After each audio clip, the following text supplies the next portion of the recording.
Hey, you know what's something I just realized? You don't get poor overnight, you upgrade into it.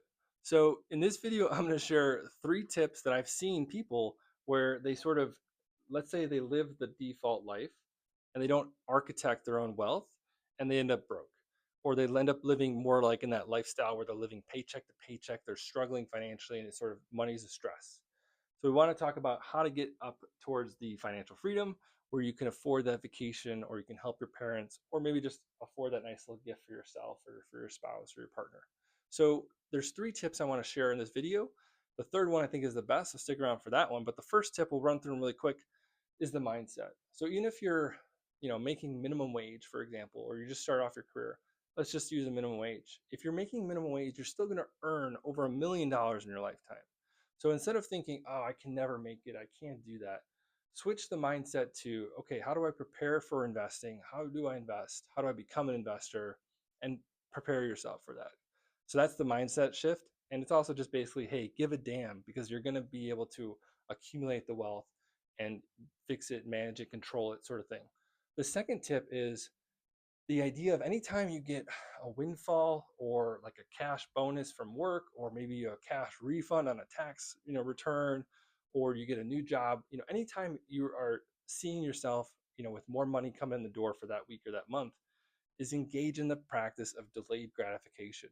It sounds so simple, but yet the default is what I see is people spend money before they get it, and as they engage in the habit in their 20s and they get to their 30s, that habit now is crept up along with their lifestyle creep, and they can never catch up to it. They can never get ahead of it, really.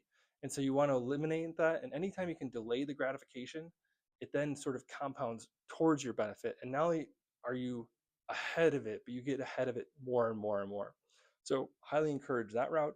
And the third one, probably the most important one in terms of this whole video, is the idea that, again, income doesn't fix bad habits, it fuels them. And so this idea is eliminating any friction that you have. What I see often are people, let's say in their 20s, nowadays it's things like gambling, these vices that are not going to, they might sort of give you a psychological, emotional benefit, but they're ruining your financial well being.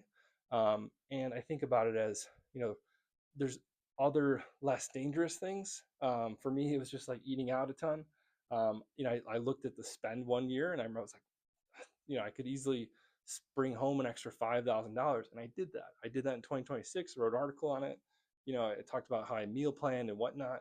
So there's certain areas of your life where you can sort of upgrade the behavior, maybe engage in something more meaningful and financially benefit as well. So those are three quick habits in terms of enjoying a more prosperous life, because again, the default life equals broke. So if you got something out of this video and you know someone else who might, share this video. It's referrals like that can help this channel grow. Leave a comment if you got something, if you are already engaging in these habits, and if you got something out of this video, or if you want to hear me talk a little bit more about something else in the personal finance world, leave a like. And until next time, peace.